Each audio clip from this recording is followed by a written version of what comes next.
Greetings, folks. Okay, compounding success. Let's say you're building the ball. You're relaxing the breath into the ball between your hands, outside the body. You're relaxing the joints open, you're hanging the muscles, and you get the result of feeling energy. You then journal that result. You journal how you got the result, what was your method, and then you contemplate the method and the result. You open your mental space, you look at what you wrote down, and then you begin tweaking it. You'll get an inspiration.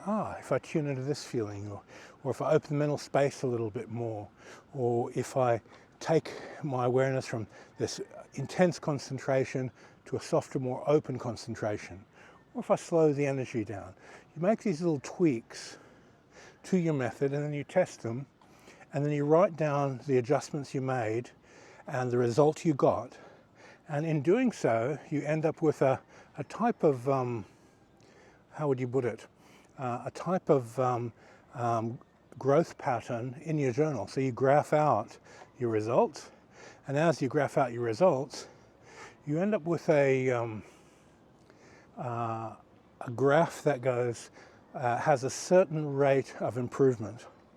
And after you've done this a few dozen times and graphed the result, you see your rate of daily improvement. Now, let's say you have a sudden lifestyle change, you have a big night out, and the graph is set by time, and you've got a lesser result.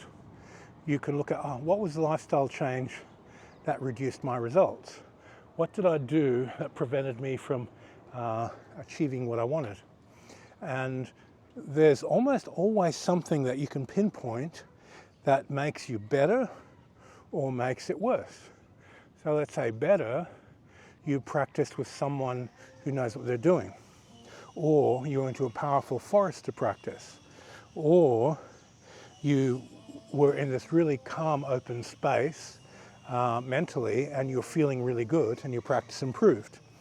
So you pinpoint, this is what improves my practice, and this is what reduces my practice. And you journal it. And you have a code. You might have a gold pen, silver pen, different color highlighters.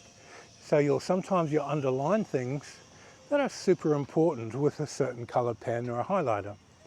And you'll use a red flag, a red pen maybe, to underline things that are moving you away from the results you want. So if, let's say, you have a heavy night out, and then your next day's practice really sucked, it's sort of like red, be careful about that. So like stop and observe. If, let's say, you're doing exercises that are, how do we put it, accelerators, that wow, I had the best practice yet, how did I manage that? Then you write down those accelerators inside of your journal, and then you do them more. And the things that hit the brakes, you write them down and you do them less. This type of journaling, you can look at your graph of success and failure, and growth and not growth, and know what to do. And after a year of doing this, it's self-evident. You look at your journal, you look at your graphs, you look at what you're doing to get your results, and you go, wow, okay, this is all I have to do to move forward. And it's not difficult, it just needs to be done. Now, I've had a lot of students who don't journal, and they're subject to rhythms. They're up, down, they're getting results, not getting results, they're complaining to me, how come I'm not getting there? Give me a look at your journal. What journal? There's nothing to write down. That's nonsensical. It means you're traveling at 10% of the speed you should be. Because if you're journaling, you see the problems instantaneously, and when you see the problem instantaneously, you're in a space of fixing those problems. And because you've written down what's happening, why it's happening, it's all obvious, it's right there. But the unconscious mind doesn't like identifying failure. The unconscious mind has this thing that if you're not doing well, it kind of just deletes it. And it deletes the causes of the failure. So you just don't see them because you're so overwhelmed with all the emotional baggage around what you're doing. And when you journal it, there's no escape. You can look at it and you can fix it. And it's very, very, very clear, very, very succinct, and there's no lying to yourself. You're in a place in which you can get the results you want, and it's obvious. Now, the Hermetic process is actually very, very simple. It's not complicated. If you look at all these videos I put out, they're just little pieces of the puzzle. Each piece of the puzzle is relatively simple, but when people overcomplicate things, try and take on too much instead of focusing on one piece of the puzzle at a time, they don't get the results that they may want, because they're taking on too much, not journaling very well. It's not breaking it down as efficiently as they could. So my suggestion is that you really, really look into methods of journaling and get really good at journaling. As your journaling skill improves,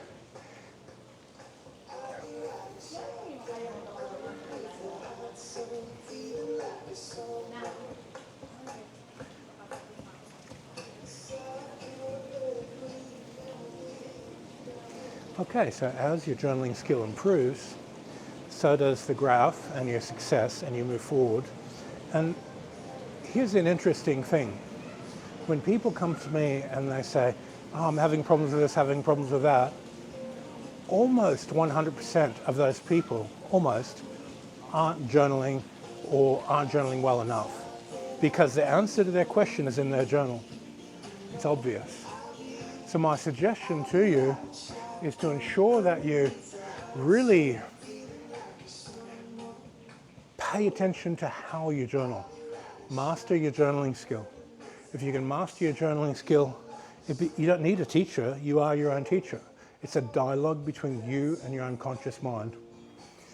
Okay, so let's I don't want to hammer on too much about that one, because I go over and over in every workshop and have done lots of videos on it. It's just a matter of actually listening and doing it.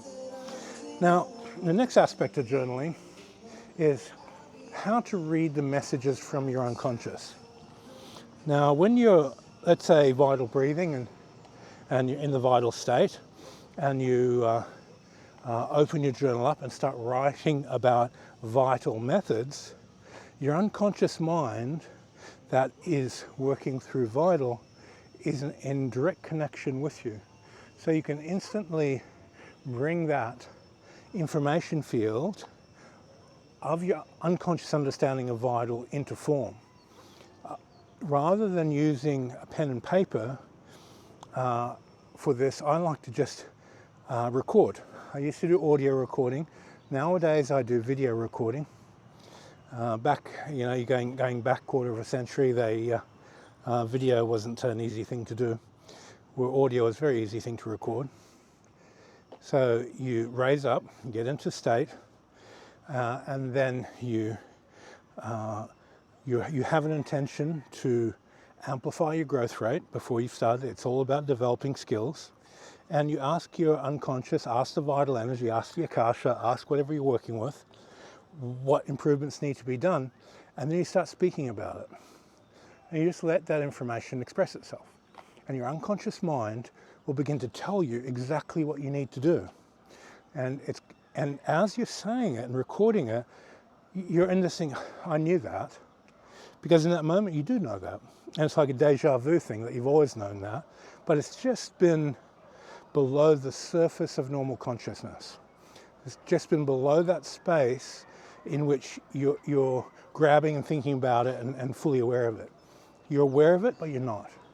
It's right on the edge. And that information that's right on that edge of a particular topic, like let's say life force in a situation, the methods that come through, the moment you implement them, you go, yeah, I knew how to do that, I just wasn't doing it. And it's just a matter of applying your will to move forward and make it happen. When you apply your will in this way and begin to move forward, there's a critical mass that forms. It's sort of like you're listening to your unconscious, and your unconscious mind is, let's get out of this person's way. Your unconscious mind is giving information, you're recording it, you're applying the information and practicing it, you get a result. There's a type of excitement within the body consciousness of, hey, we've got this thing happening. There's excitement in your ego. Me as an ego is getting better. There's excitement in your spirit that, these spiritual concentration capacities and goals are improving. All these different levels of awareness are raising. And then there's this, I call it a spiritual satisfaction. And the spiritual satisfaction reflects itself through a deep sense of tranquility, where astral satisfaction is, I did it. There's an energetic rise. It's a dualistic phenomena of, I'm getting better, I feel better, and the emotion rises. And then when we look at spiritual satisfaction, it reflects through a type of inner peace. And that inner peace is bringing you closer to stillness, it's bringing you closer to divinity, it's bringing you closer to Akasha, it's bringing you to the door of the universal mind.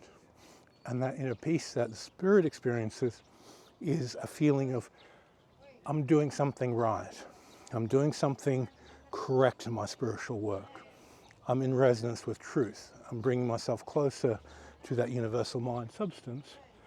And the inner peace is generated through a softening of the matrices, the higher mind being in resonance with the higher mind, which is a higher degree of stillness, a lower static state, and the inner peace is there. And the more you experience that inner peace, the more you desire to have more of that piece of inner peace, that piece of cake. You want it more. And your astral sense of self drives towards that. So you end up in this space of fulfillment through that inner peace, that sense of completeness through that inner peace, a sense of, I'm going to do this more. That inner peace gives you a feeling of security in the spirit, which is security in death, which is security in afterlife, which is security in reincarnation. All those qualities of security are amplified. And as they're amplified, you get a deep sense of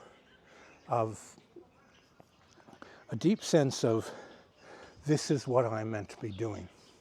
And whatever exercises you're practicing to get there, this is your conscience, this is your connection to divinity saying, you're on the right track, keep going.